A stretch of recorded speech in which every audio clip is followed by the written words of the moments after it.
Boa noite, amigos. Nós recebemos com muito prazer um dos maiores nomes da magistratura pernambucana, Dr. Luiz Carlos Figueiredo, que é o novo presidente do Tribunal de Justiça de Pernambuco. Dr. Luiz Carlos Figueiredo, é uma honra esse cargo que o senhor ocupa, né?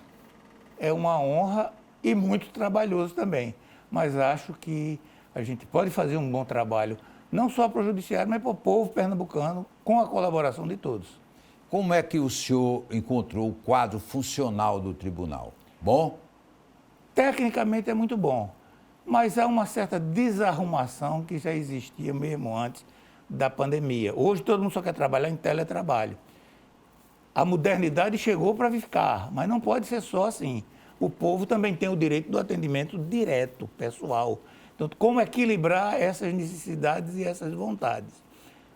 Nós tínhamos muito desorganizado salarialmente, 3 anos sem aumento de salário, funções duplicadas, e nós estamos paulatinamente corrigindo, como temos problema com os juízes, que estaremos completando agora mais 4 anos sem que haja qualquer reajuste. O senhor tem na sua carreira uma marca que é a defesa da criança e do adolescente. Está levando isso para a presidência? Com certeza, isso já é um traço de personalidade meu, isso faz parte do meu DNA. Essa é a prioridade. A prioridade tem que ser, primeiro, as crianças e adolescentes, depois os idosos. E isso, fazer programa social no Brasil pelo judiciário não é para ir para a rua, não. É julgar rápido. Se tem uma violência doméstica contra a mulher, a sentença tem que sair rápido. Se tem uma criança que pode ser adotada, é julgar rápido. Esse é o maior programa social que pode existir dentro do judiciário. Prestar jurisdição com celeridade e com qualidade. O senhor deve ter ficado muito triste com casos recentes que nós vemos crianças baleadas aqui em Pernambuco. Isso também é um problema sério, né? É claro que é um problema terrível, não é? Isso já vinha acontecendo em outros estados e está acontecendo aqui também. O crime organizado tomando conta, por conta da droga, que é o grande mal do século XXI, e ao lado disso, creio eu que é preciso se qualificar melhor a nossa polícia para saber que enfrentamentos não podem ser feitos onde tem presença de cidadãos comuns e que esse enfrentamento precisa ser feito com muita cautela e cuidado, muito treinamento, muita qualificação. Eu soube que o senhor está com uma paixão nova, moradia legal. O que é uma moradia legal? Quando eu fui ser corregedor de justiça há 2 anos e pouco atrás, eu encontrei esse programa, não sabia naquela época sequer que tinha no Brasil todo. Sabia que Pernambuco estava copiando algo que encontrou em Alagoas e que tinha sido entregue título de propriedade a 306 pessoas. Não é a posse, é a propriedade, é ser dono e a emoção que isso traz. Quando saí de lá, nós já tínhamos entregue em 2 anos 4.300 e tantos, e nós estamos hoje com um plano ousado envolvendo todas as prefeituras, mas passamos isso para a presidência, isso não é do Tribunal de Justiça. O tribunal coordena, nós trouxemos a Universidade Federal de Pernambuco, que dá qualificação, agora mesmo está dando treinamento de pós-graduação para funcionário de prefeitura. Nós temos todas essas prefeituras, nós temos ITERP, nós temos DSPU, são vários Ministérios do Desenvolvimento Social, todos envolvidos nesta luta, porque sozinho ninguém faz nada, não. É muita bronca e não há emoção maior do que você ver um pobre daquele que nunca teve direito a nada, ele recebeu o título de propriedade. Então, os titulares dos cartórios de registro de imóveis, ligados à Associação de Registradores de Imóveis da ARIP, na pessoa do Dr. Roberto, são pessoas que realmente estão se dedicando, podia estar ganhando dinheiro da escritura paga, mas fazem também essa gratuita e a gente está fazendo uma revolução. Se Deus quiser, terminaremos entregando mais de 50 mil títulos, com certeza, de propriedade a essas pessoas carentes. Doutor Luiz Carlos, o senhor trabalha, segundo o seu antecessor Fernando Cerqueira, num único palácio verdadeiro de Pernambuco. O resto é palácio criado, mas o único palácio, para a verdade, que pode se chamar de palácio, é o Palácio da Justiça, né? É um patrimônio, né? É um patrimônio, é uma obra lindíssima, entregue à população de Pernambuco em 1930, né, com grandes obras de arte ali colocadas, com locais belíssimos, como nós temos também o Palácio do Campo das Princesas, que também tem... Mas não é palácio, doutor Fernando, isso não é palácio, não. Palácio é da Justiça. Opinião de Justiça. É muito bom, muito bem feito. É genérico. Né? Campo das Princesas é genérico, segundo o doutor Fernando. Só o do senhor é verdadeiro. Lá é muito bom, realmente. Né? Mas isso inibe o povo, porque a distância daqueles... O juiz, o homem que julga, de toga, e está no palácio, o povão tem até medo de entrar. E ali tem que ser casa do povo também, casa de fazer justiça para o povo. E tem uma característica também especial. No Natal faz a mais bonita decoração do Recife. Eu acho muito bonito. Iluminação, né? Acho realmente a iluminação bonita. E aquelas cantatas do Natal muito bonitas também, porque isso é uma maneira de agregar, de chamar as pessoas. Nós temos visitas guiadas dentro do tribunal para as escolas. As pessoas perderem esse medo de conhecer que ali é simplesmente um dos locais mais bonitos da nossa cidade de Recife, de Pernambuco, eu diria até do Brasil. Olha, recentemente, e fazia tempo que a gente não via, a rede social do tribunal transmitiu ao vivo o julgamento daquele motorista embriagado que matou uma família inteira, né? Essa transmissão de júri, até porque o júri popular está voltando agora, né? Eu digo, não parou, mas de gente conhecida, né? Que gera mídia, que gera coisa. Essa transmissão foi importante, doutor Luiz? Olha, é importantíssima dentro desse processo de aproximação do judiciário e do povo. Foram 695 mil acessos ao julgamento, com a atuação firme da juíza que presidiu, com a boa atuação do Ministério Público, do advogado assistente, do advogado de defesa, né? Um caso de alta repercussão social, e é preciso que essas coisas sejam levadas ao conhecimento do povo. Não pode ficar esse distanciamento que vem vivendo há tantos anos. Porque a juíza, não só quando o réu desmaiou, foi lá para cuidar, como deu uma chamada lá na promotora que saiu dentro das normas, né? Humanidade é o primeiro grande requisito de um juiz. E firmeza nas posições quando se faz necessário. E acho que naquele júri a doutora Fernanda demonstrou ambos os atributos que são muito importantes de se cobrar de um bom magistrado. Olha, como é a formação de um juiz? Quando o juiz passa no concurso, ele recebe treinamento para todas essas áreas que o senhor citou?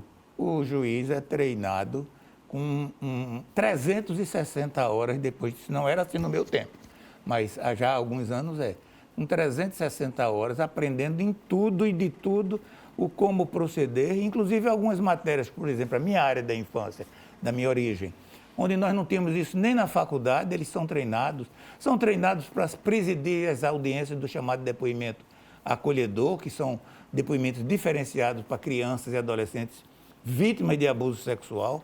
Então, todo tipo de capacitação e atendimento é dado, tanto pela presidência como pela Corregedoria Geral de Justiça, para formarmos bons quadros, como em qualquer atividade humana, alguns se destacam mais e outros menos. O senhor tem um filho que é especialista nesse negócio da audiência de custódia, né? Como é que está a audiência de custódia? Olha, eu tenho 2 juízes filhos, ou melhor, 2 filhos juízes. Quer dizer, sua casa é um tribunal, né? É um tribunal, jainha do meu pai. Meu pai também foi juiz. É uma dinastia de julgadores. As mulheres é que mandam tudo. Mas pela porta larga do concurso público. Todos ingressados na magistratura pelo concurso público. São bons juízes. Um deles trabalha com audiência de custódia. Nós, em Pernambuco, ontem o Estadão publicou, nós fomos, desde implantado naqueles números, o 6º, acho, que mais realizou audiência de custódia, mas aqueles números podem duplicar, porque no primeiro ano aqui em Pernambuco não fez anotação, né, das audiências de custódia realizadas.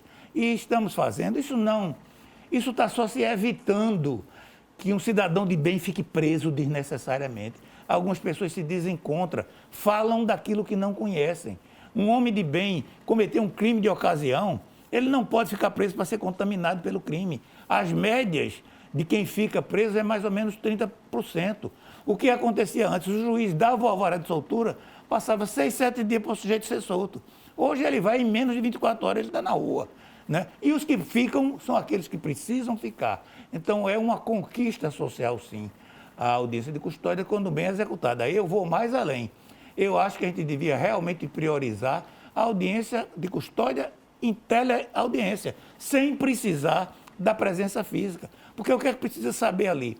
Se o sujeito está falando e confessando ou dizendo alguma coisa espontaneamente, se há sinais, se ele sofreu alguma violência física ou ameaça. Uma câmera de 360 graus mostra isso e você passa a ter certeza que aquilo é espontâneo e conforme a natureza do delito. Ou ele pode ser solto ou ele permanece privado de liberdade. O que é crime de ocasião? É aquele cidadão que dificilmente ele cometeria um crime em circunstâncias normais. Ele não é um bandido quanto mais. Ele não exerce atividades ilícitas comumente. Às vezes, na violenta emoção, numa provocação injusta, ele reage e comete um erro. Dificilmente esse cidadão voltará a delinquir. E é preciso ter um tratamento diferente do bandido, e às vezes em crime organizado, como é o que hoje está graçando no Brasil.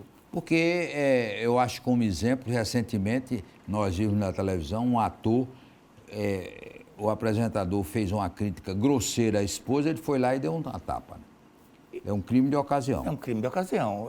A reação é desmedida, desproporcional à provocação. Mas convenhamos que o cidadão que fez a provocação também passou de todos os limites. Eu não estou endossando a atitude de um dos maiores atores do mundo no momento, que é o Will Smith.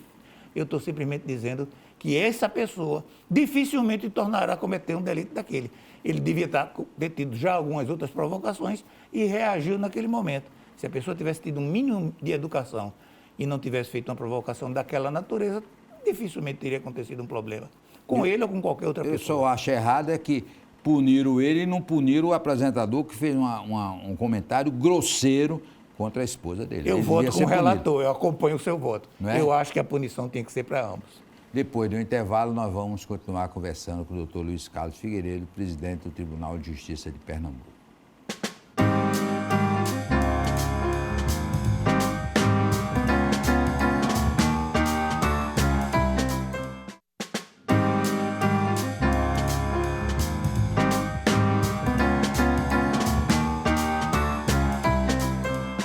Doutor Luiz Carlos Figueiredo, a situação dos foros de Pernambuco está boa ou tem foro que precisa de obra?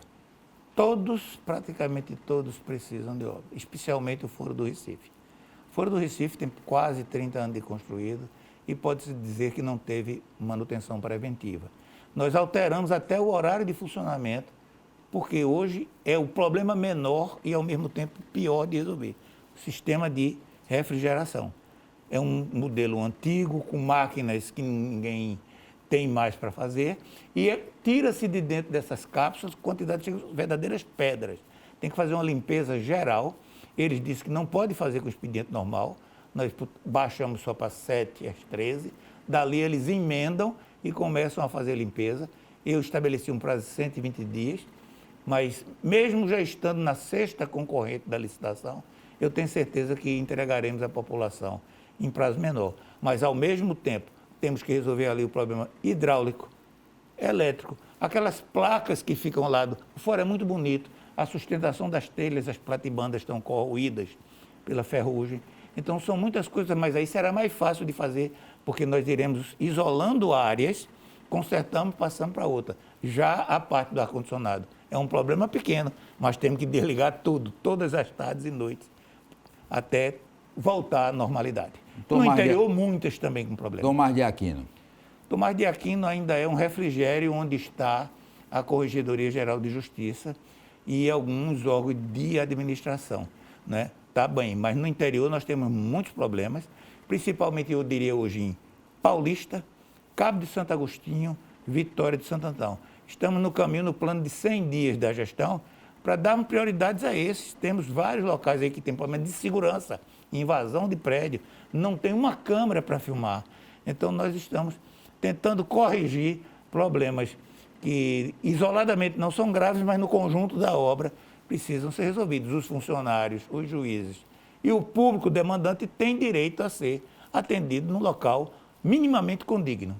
Doutor Luiz Carlos, o senhor é sofredor, eu estou homenageando o senhor com a gravata rubro-negra aqui, torcedor do esporte. As torcidas organizadas, esse problema tem jeito? Eu acho que deve ter jeito se houver coragem das pessoas para enfrentar o problema. Eu tenho uma referência para mim clara e não tem nenhuma relação pessoal de amizade quando o Dr. Martorelli foi presidente do esporte. Ele baniu a torcida jovem do esporte de dentro do clube. Né? Mas isso nada difere da Inferno Coral, isso nada difere da Fanáutico ou qualquer outra de qualquer lugar do mundo. Então, infelizmente, essas pessoas não são torcedores do futebol. Né? Elas criam problema, elas invadem como invadiu o jogo do Náutico, vai deixar multa por time, risco de perder ponto do campeonato, isso precisa realmente ser administrado. Agora, é preciso que haja vontade política dos clubes para não estar patrocinando esse tipo de atitude. Ô, doutor Luiz Carlos, faltam juízes em Pernambuco? Tem comarca que precisa de juiz? Sim, nós estaremos, se Deus quiser, ainda este ano, abrindo concurso para mais 30 vagas, se Deus quiser, abriremos. Nós estamos com problema realmente de remanejamento, promoção e remoção, para não desertificar o sertão, porque senão vai ficar sem ninguém por lá, né? Mas, se Deus quiser, vamos fazer. Está faltando esses 30 e, quem sabe, até já para no outra administração ser nomeado mais uns 20 ou 30 também. A gente tem que ir devagarzinho, com as necessidades, aquelas mais prementes e presentes, porque não vai dar para resolver tudo da noite para o dia. O senhor é a favor ou contra a unidade que o tribunal tem em Caruaru? Eu sou a favor, porque acho que são coisas que deviam ter sido pensadas talvez com mais verticalidade na época. Há algumas reclamações da sociedade, em contrapartida, os julgamentos de lá são muito mais céleres, né? São muito mais rápidos e a sociedade, os advogados, gosta. Então, está sendo feito, já foi iniciado na administração do desembargador Fernando Cerqueira, alguns ajustes no prédio antigo do fórum, para onde vai funcionar aquelas duas turmas de julgamento de Caruaru, já que o prédio onde estava ocupando pertence à prefeitura e está sendo devolvido. E o quadro de juízes, tem havido punição a juízes? Sim, sim. Lamentavelmente, sim. Não há espaço para tratamento pessoal diferenciado. Nós temos regras. E essas regras precisam ser obedecidas exatamente por aquele que tem o ganho do Estado para fazer com que as regras sejam cumpridas. É inadmissível que seja um juiz que não as cumpra. Eu fui corregedor por 2 anos. Lamento profundamente ter tido que abrir PADs, né, em relação a juízes e servidores, e que daí tenha surgido punições, juízes que tenham sido excluídos do quadro da magistratura, lamento. Mas isso é importante que seja feito. Valorizar os bons e sancionar aqueles que não estão agindo conforme a expectativa do verdadeiro patrão, que é o povo. O salário é pago pelo povo e o juiz tem que trabalhar de acordo com as regras do jogo. Doutor Luiz Carlos, o senhor se preocupa, como presidente do tribunal, com o estado dos presídios de Pernambuco? A situação dos presídios de Pernambuco é muito grave. Algumas principalmente. Eu citaria antigo, vamos chamar um nome que todo mundo conhece, do Aníbal Bruno, na realidade hoje 3 unidades. A Corte Interamericana de Justiça deliberou que em 4 presídios brasileiros, cada dia de pena cumprido valesse por 2, de tão ruim que era a situação, e o nosso está meio. Há 15 dias hoje, exatamente, nós recebemos a visita do CNJ, cobrando isso. Dia 28 de abril vai a julgamento um processo sobre essa contagem dúplice de tempo, né? E é preciso se definir exatamente um cronograma para que o Poder Executivo coloque em condições condignas. Não é fazer dali um hotel de 5 estrelas, não. Quem está ali está porque está sendo punido. Mas hoje está ficando uma coisa estranha. Os presos não querem ser transferidos. Querem ficar no Aníbal Bruno porque o prazo, todos os dias passados no Aníbal Bruno, serão contados em dobro. Então, a pessoa passou 5 anos... Mas isso é uma revelação muito séria, né? É um problema desse jeito sem solução. Ou você corrige para que não seja assim mais feito, né? Ou se não corrigir, vai ficar nessa eternidade. E isso não é justo para a sociedade. Pode ser até justo para o preso, que ele tá cumprindo em situação tão abaixo do mínimo aceitável e ele tem alguma diminuição da sanção. Mas para a sociedade não é, porque quando ele vai voltar para a sociedade, antes de ter tido o tempo de ressocialização. Precisamos também que o judiciário cumpra a sua parte, como o judiciário cumpre, julgando rápido, não deixando se levar por filigranas e chicanas que fazem com que o processo nunca possa ser decidido. Um assunto que teve muita repercussão foi um recente júri aqui em Pernambuco, e que 2 mulheres foram condenadas a 19 e 21 anos de cadeia e já estavam não sei quantos anos presos. Uma era viúva, ela matou o marido e elas foram condenadas e saíram pela porta da frente. Responder em liberdade. É a lei, né? A lei brasileira é muito ruim. As pessoas às vezes dizem assim, essa justiça é horrível. Não é, o Poder Judiciário não faz lei. Na tripartição de poderes, tem papéis reservados ao Judiciário, ao Executivo e ao Legislativo. A lei brasileira é extremamente benéfica, né, com os prazos mínimos de cumprimento de pena. Eu sou favorável a que haja um incentivo ao preso que tem bom comportamento, mas sou favorável que isso tenha um lapso de tempo um pouco maior para demonstração e comprovação e que isso vá se dando gradativamente. Infelizmente, a legislação brasileira é extremamente branda em relação a esse aspecto, na minha visão. Com certeza, um especialista no assunto talvez tenha uma visão diferente da minha. Sou a favor de que se estimule para ressocializar e reintegrar, mas isso tem que ser de forma comedida, porque aqui no Brasil, se ele é condenado a 10 anos, ele sabe que nunca vai cumprir 10 anos. É preciso que ele fique pessimamente comportado, é preciso que ele cometa outros delitos para ele ficar tanto tempo. Isso, infelizmente, penso eu, tem que mudar. Doutor Luiz Carlos, como é a relação do senhor com a OAB? Eu, pessoalmente, tenho uma relação muito boa, tanto com o presidente que saiu, como com o atual presidente, doutor Fernando, não é? Fernando Lins.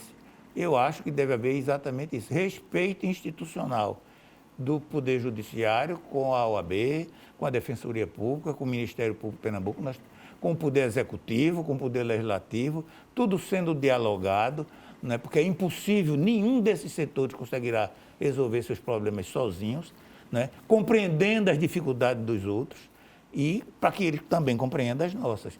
Eu acho que a gente está num caminho muito bom e que teremos ainda outras grandes parcerias com todas essas instituições. O senhor é desembargador, mas é advogado.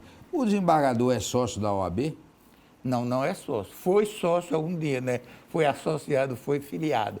Porque para ser juiz, ele tem que demonstrar 3 anos de prática forense para concorrer. Como é que se tem prática forense? Uma carteirinha da OAB. Então, ele provavelmente, ele cumpra o preceito bíblico de que tu é pó e ao pó retornarás. Quando ele largar a magistratura, provavelmente ele vai voltar a advogar. É a casa do magistrado também. Todos que são juízes, tenham vindo da carreira como eu, tenham vindo do Ministério Público ou tendo vindo da OAB, todos um dia foram associados da OAB. Mas, como o senhor disse, é uma relação boa, cada um no seu espaço. Cada um no seu espaço, se respeitando e mutuamente se ajudando. Acho que é perfeitamente possível se fazer muito pela sociedade se houver esse entendimento de colaboração. Claro que a gente vai pensar um pouquinho no futuro. O senhor, como presidente, imagina que na eleição, com esse clima acirrado que está, nós podemos ter problemas? Bom, eu passei pelo meu teste do TRE e acho que fui aprovado. Não com louvor, mas fui aprovado. Com louvor. E acredito que este ano, aqueles problemas que nós conversamos aqui numa entrevista dessa, como surgir com força fake news, estão sendo muito mais agudizados hoje. Acho que o país está muito mais polarizado do que já estava naquela época, não é? E isso é um mal. As pessoas precisam saber que o adversário não é um inimigo, é um adversário. Mas no Brasil hoje a gente vive não um fla-flu, a gente vive um arranca-toco e esmaga-sapo, porque nada do outro lado... Como é arranca-toco e esmaga-sapo? Arranca-toco e esmaga-sapo é o jogo mais baixo que pode existir. É só agressão, o que vem do outro lado não presta, e o que é do meu lado pode não prestar, mas eu digo que presta. Eu acho que não se constrói uma sociedade digna desse nome de sociedade com esse tipo de postura que está predominando no mundo inteiro e no Brasil com muito mais intensidade. Nós queremos agradecer ao doutor Luiz Carlos Figueiredo, dar os parabéns, ele que já brilhou no Tribunal Regional Eleitoral e com certeza vai brigar no Tribunal de Justiça de Pernambuco. E vocês já viram que criança e adolescente é prioridade absoluta na nova administração do TJPE. Um forte abraço e até amanhã, se Deus quiser.